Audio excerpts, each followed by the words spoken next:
राज बंगाल में हिंदू समाज की होगा। स्वामी विवेकानंद धरती पर भगवा लहराएगा और रामनवमी में इस बार पूरा बंगाल में रामनवमी का त्योहार इस तरह से मनाएंगे जैसे हिंदू विरोधी जो ताकत है जो उसको मुंह तोड़ जवाब मिले। ভালো করে রামনবমী করবেন। আমিও থাকবো মাঠে। গতবারে 50 লাখ হিন্দু নেমেছিল, 1000 মিছিল হয়েছিল। এবারে 2000 মিছিল হবে, 1 কোটি হিন্দু রাস্তায় থাকবে। 1 কোটি হিন্দু কোনো অনুমতি নেবেন না। আমি পরিষ্কার বলতে চাই প্রশাসনকে, আপনারা কি মহরমের জুলুসে মহরমের মিছিলে লোক সংখ্যা বেঁধে দেন? যদি ওখানে বেঁধে দিতে না পারেন তাহলে হিন্দুদের রামনবমীতে বাধার অধিকার আপনাদের কে দিয়েছে? হু আর ইউ? হিন্দুরা হাজার হাজার বছর ধরে রামনবমী উৎসব পালন করে আসছে, হিন্দুরা তাদের মতো পালন করবে। আপনি কে বাবা? কোন হরিদাস পাল?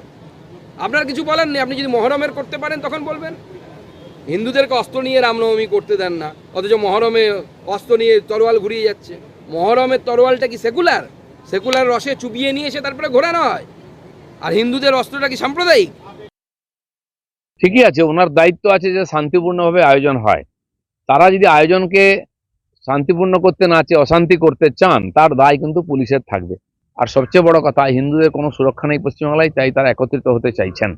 যে ঘটনা আমাদের চোখে আঙুল দিয়ে দেখালো মুর্শিদাবাদ আর মালদার, তারপরে তো আমার মনে হয় সারা পশ্চিমবাংলার গ্রামে গ্রামে এরকম মিছিল বেরোবে। আর যারা হিন্দু বিরোধী রাজনীতি একদিন করে এসছে, ওরা প্রমাদ গুনছে, তাই চমকাবার চেষ্টা করছে। ওটা কিন্তু হিতের বিপরীত হবে। রামনবমীর শোভাযাত্রাটা আজকে ওদের কাছে হাতিয়ার, যেন পুরো হিন্দু সমাজ রাস্তায় নামবে, যে সামনে আসবে তার উপর দিয়ে হেঁটে যাবে। রামনবমী নিয়ে চলছে পারদ। অশান্তি রাজ করে বারবার রাজ্যবাসীকে সতর্ক করেছেন পুলিশ কর্তারা।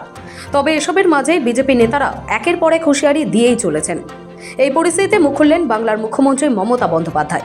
বললেন, দাঙ্গা বাঁধানোর চেষ্টা করলে বাংলার মানুষ তা সহ্য করবে না। শান্তি বজায় রাখুন, দয়া করে দাঙ্গা করে অশান্তি করবার চেষ্টা করবেন না। It is your game plan. বাংলার মানুষ আর যাই করুক, বাংলা কালচারের জন্ম দেয়, সম্প্রীতির জন্ম দেয়। 6 এপ্রিল রামনবমী। কলকাতা তথা রাজ্যে একাধিক মিছিল হবে ওই দিন। বিজেপি ছাড়াও অনেক হিন্দুত্ববাদী সংগঠন মিছিলের ডাক দিয়েছে। আর মিছিল যে অস্ত্র নিয়েই হবে তা মোটামুটি পরিষ্কার। রাজ্য পুলিশের তরফে অবশ্য আগেই স্পষ্ট করা হয়েছে যে অস্ত্র মিছিল করলে আইনানুগ ব্যবস্থা নেওয়া হবে। তবে নবান্ন থেকে মুখ্যমন্ত্রী মমতা বন্দ্যোপাধ্যায় এই প্রসঙ্গে যে মন্তব্য করলেন তাতে ধোঁয়াশা বেড়েছে। তবে কি রামনবমীর অস্ত্র মিছিলে অনুমতি দেবে সরকার? ঈদ শান্তিপূর্ণভাবে পালিত হয়েছে। মমতা চান রামনবমী, অন্নপূর্ণা পুজো সহ বাকি যা উৎসব রয়েছে তা শান্তিপূর্ণভাবেই পালিত হোক। আমি ঝুমলা পার্টিকে বলবো, সত্যিই যদি ধর্মকে ভালোবাসেন, বাসন্তী পুজো করুন, নবরাত্রি করুন, অন্নপূর্ণা পুজো করুন। আমি অন্নপূর্ণা পুজোর পুজো দিই। ইতিহাসটা জেনে রাখুন। যারা মিছিলের নাম করে দাঙ্গা করেন অস্ত্রশস্ত্র নিয়ে, অস্ত্রশস্ত্র যে কোনো পাঞ্জাবিরাও কৃপার নেয়। আপনিও সিস্টেম অনুযায়ী নিশ্চয়ই করতে পারবেন, পুলিশের রেস্ট্রিকশন মেনে। অন্য এলাকায় গিয়ে হামলা করা আপনার কাজ নয়। একদিন তো বাসন্তী পুজোই, মানে অন্নপূর্ণা পুজো, রামনবমী যেটা এখন হয় চৈত্র মাসে, সেটাই ছিল। কিন্তু রামচন্দ্র যখন অকাল বোধন করেন, রাবণকে হত্যা করার, রাবণকে ধ্বংস করার জন্য, সেইটাকেই তো আমরা এখন অরিজিনাল দুর্গাপুজো বলে সেলিব্রেট করি। তো আমি শরৎকালে শিউলি ফুল ভাসে, কাশফুল ভাসে, এটা তো আমরা করি, এটা তো রামচন্দ্র করেছিলেন। তাহলে সেদিনটা কি আপনাদের মনে পড়ে না? সেটা কি রামনবমী নয়? সেটা কি রামচন্দ্র নিজের চোখটা পর্যন্ত যখন 107টা ফুল দিয়ে একটা বাকি ছিল, নিজের চোখ দিতে গিয়েছিলেন? ইতিহাসটা জানুন।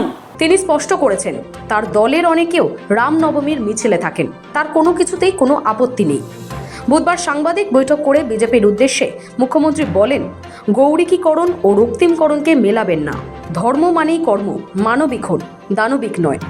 এরা যে রামনবমীতে মিছিল করে, আমাদেরও অনেকে করেন, আমার কোনো আপত্তি নেই। আমরা চাই পিসফুলি হোক। কিন্তু বিজেপির যারা আছে দোসর, তাদেরও বলি যে গৌরীকীকরণ আর রক্তিমকরণকে একসাথে মিলিয়ে দেবেন না। কর্ম মানে ধর্ম, ধর্ম মানে কর্ম। ভালো কাজ করুন, মানবিক হন, দানবিক হবেন না দয়া করে। মুখ্যমন্ত্রীর অভিযোগ, রামনবমীতে পরিকল্পিতভাবে দাঙ্গা লাগানোর চেষ্টা করছে বিজেপি। মুখ্যমন্ত্রী সাংবাদিক বৈঠকে বলেন, মানুষের মধ্যে বিভাজনের জন্য, দাঙ্গা লাগানোর জন্য ওরা নতুন ধর্মের আমদানি করেছে। দাঙ্গা করে অশান্তি পাকানোর চেষ্টা করবেন না, এটা ওদের গেম প্ল্যান। শান্তি বজায় রাখুন, দয়া করে দাঙ্গা করে অশান্তি করবার চেষ্টা করবেন না। It is your game plan. এবং দাঙ্গা করে কেউ কোনোদিন কিছু করতে পারেনি এবং পারবেও না। বাংলার মানুষ আর যাই করুক, বাংলা কালচারের জন্ম দেয়, সম্প্রীতির জন্ম দেয়। আমরা রামকৃষ্ণকে মানবো, জুমলা পার্টিকে মানবো না। আমরা স্বামী বিবেকানন্দ মানবো, জুমলা পার্টিকে মানবো না। 26 নির্বাচনের কথা মাথায় রেখে রাজ্যে রামনবমীকে কেন্দ্র করে হিন্দুত্বের জোয়ার আনতে চাইছে বিজেপি। সেই লক্ষ্যে রাজ্য জুড়ে সুপরিকল্পিত প্রচার শুরু হয়েছে। গেরুয়া শিবিরের বিভিন্ন শাখা সংগঠন এবং ধর্মীয় সংগঠনের নামে এই ব্যানার, কোটি কোটি টাকা খরচ করে পোস্টার, ব্যানারে 6 লাখ রাজ্যের বিভিন্ন প্রান্ত। রামনবমী উপলক্ষে অন্তত 1 কোটি মানুষকে রাস্তায় নামানোর ছক গেরুয়া শিবিরের। মুখ্যমন্ত্রীর অভিযোগ, সুপরিকল্পিতভাবে রাজ্যের শান্তি বিঘ্নিত করার চেষ্টা হচ্ছে। যদিও ধর্ম পালনে যে তার কোনো আপত্তি নেই, সেটাও স্পষ্ট করেন মমতা। তিনি আহ্বান জানান, ধর্ম পালন হোক নিয়ম এবং প্রশাসনের নির্দেশ মেনে। রামনবমী প্রসঙ্গে বিজেপিকে কার্যত সতর্ক করেন মুখ্যমন্ত্রী। ব্যুরো রিপোর্ট, সময় কলকাতা।